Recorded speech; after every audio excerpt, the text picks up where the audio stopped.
Hey there, today we're going to look at how to use Facebook Ads Manager for Instagram. So let's get started. First, head over to Facebook Business Manager. Over here, log in with your Facebook account.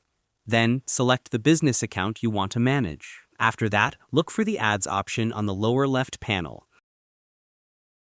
Over here, click on Ads Manager. Then, navigate to the Campaigns section to see all your campaigns. Next, click on Ads within the campaign.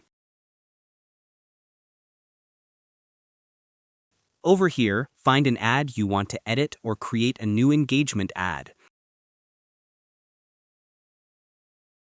Over here, define who you are as an advertiser and connect your Instagram account. Then, ensure the connection is properly established. Finally, after adjusting your ad, click on Publish. Over here, monitor performance and use insights to optimize future campaigns. Then, experiment with ad formats and creatives for best results. And that wraps it up. Appreciate you watching. See you in the next.